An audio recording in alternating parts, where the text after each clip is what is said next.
raconter une histoire qui s'est passée au XVIe siècle. À Cracovie, il y avait un maître exceptionnel, un grand sadique, j'ai nommé Rav Yoel Serkish, un Rav Ashkenaz, très puissant dans l'étude de la Torah, surtout dans la Halakha. Ce Rav a écrit un commentaire qui s'intitule Bayit Hadash, la maison nouvelle. La maison nouvelle, c'est un commentaire sur le Tour, Rabbi Yaakov Baal Turin, qui a vécu au XIVe siècle, et Rav Yosef Karo, notre codificateur du Shulchan Aruch, a écrit un commentaire qui s'appelle Bet Yosef, la maison de Yosef. Le Rav Israël de Rougine, que son mérite repose sur le monde et sur l'âme Israël, il a raconté un jour la grandeur de la tzidkut, c'est-à-dire de la kedusha et du tzaddik Rabbi Yoel Serkish, l'auteur du Bah. Il est connu sous l'auteur du Bah, Bayit Hadash, les initiales. Et il a dit que c'était un grand homme, et lorsqu'il est monté et dans le ciel, sa neshama était tellement grande, ils n'ont trouvé aucune faute que le Rav a faite. C'est-à-dire que même si on faute, on fait toujours teshuva. Et le Rav avait seulement une toute petite faute qui a été faite par inadvertance. Et à cause de ça, on lui a, pour le purifier, on devait le rentrer dans le Gehinam pendant 30 jours. Et une fois qu'il passe ces 30 jours de Gehinam, eh bien, il rentrera dans le Gan Eden, une très très grande place de Gan Eden pour le Rav Yoel Serkish.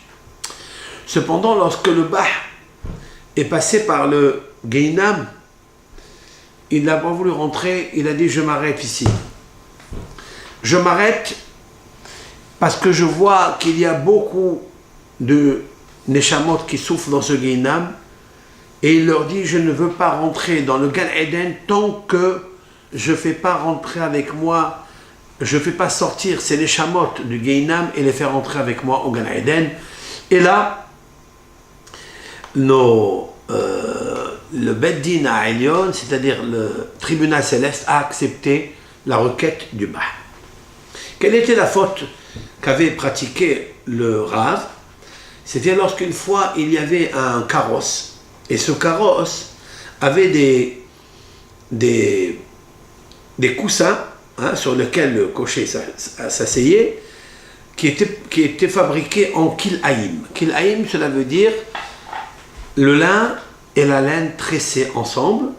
Et vous savez très bien qu'il est interdit de se réchauffer, de profiter de la laine et le lin qui sont tressés ensemble, tissés ensemble. C'est un interdit de la Torah de les porter, mais c'est aussi interdit de s'asseoir dessus, d'après les Hachamim, seulement d'après l'ordre rabbinique. Le Rav, lorsqu'il est passé par là, il a comme ça sifflé, il a dit « Allez !» Comme ça, il a fait ça, pour que les chevaux puissent partir. Et en fait, le fait qu'il a dit une chose pareille, et les chevaux sont partis, et donc le cocher a marché en profitant des sièges qui étaient fabriqués, tissés en lin et en laine, alors pour cela, il a causé au cocher, même que c'est vraiment une faute par inadvertance, quand même il fallait réparer cette faute dans le Gan Eden. Et une fois qu'il a terminé de réparer cette faute, ils lui ont demandé d'abord, avant de rentrer au Gan Eden, de refroidir le Gehinam pendant 30 jours.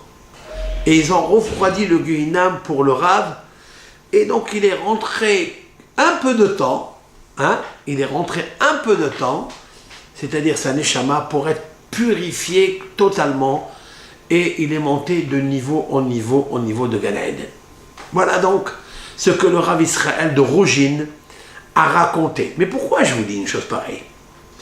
Parce que, en fait, un jour, le Bah, donc ce maître-là, Rabbi Yoel Serkish, a rêvé que, à côté de lui dans le Gan Eden, de son vivant, je parle, il arrivait à côté de lui de Gan Eden, se trouvait la Neshama d'un homme qui avait un hôtel, comme une petite auberge, par laquelle il faisait rentrer des orhim, c'est-à-dire des invités qui venaient manger chez lui. Et il s'est dit que si cet homme-là, cet aubergiste, on va l'appeler comme ça, est devant moi dans le Gan Eden, moi qui étudie la Torah toute ma vie, moi qui ai enseigné la Torah toute ma vie, qui ai écrit des livres très très beaux sur la halakha, comment est-ce possible que cet homme-là est devant moi? C'est que s'il est juste un aubergiste, je veux m'intéresser, est-ce que c'est seulement le fait qu'il reçoit des invités, ça lui donne l'occasion d'avoir une place aussi grande? Raconte le Bah, c'est sûr et certain que cet homme-là doit étudier la Torah, il doit faire des cours de Torah, parce que la Torah, le plus grand mérite que Hachem Yitbarach a donné à un Ben Israël, c'est l'étude de la Torah, parce qu'elle n'est pas évidente, c'est pas facile. Il faut beaucoup d'efforts, beaucoup s'investir, nuit et jour, pour l'étude de la Torah. Qu'est-ce que fait le Rav Yoel Serkish? Il dit, je vais aller lui rendre visite à cet homme-là. Il va dans l'auberge et il attend que l'aubergiste finisse avec ses clients, avec les orhim, c'est-à-dire ceux qui passent et qui viennent des villes, qui retournent dans leur ville. Et puis, il s'approche de lui et il lui dit, écoute-moi, il faut que tu me racontes qu'est-ce que tu fais dans ta vie.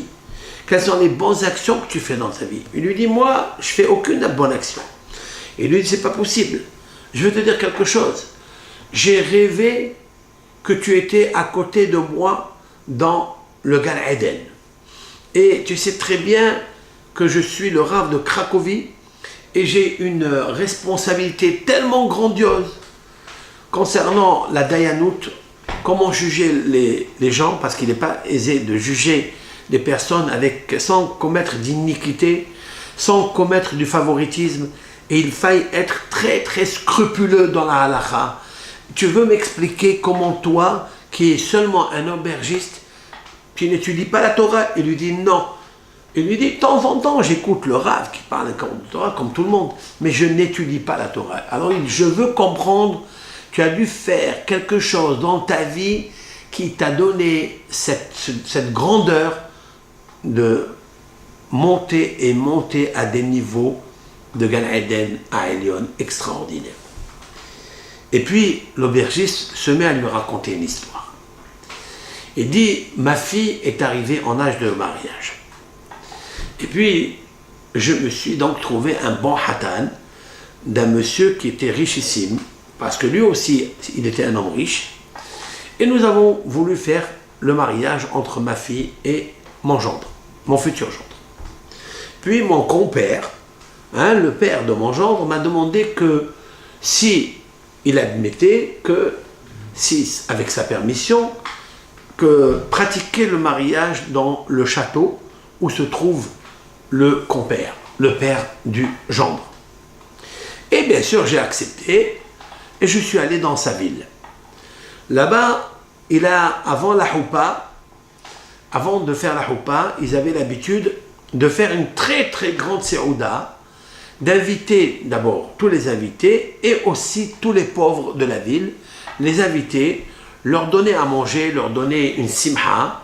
Cette mitzvah de la simha, des orhim, des invités et des pauvres, peut conférer une belle houpa, une grande si'ata d'Ishmaya, pour que Hachem Yitbarach donne la ségoula de la richesse, la ségoula du shalom baït au hatan et à la kala.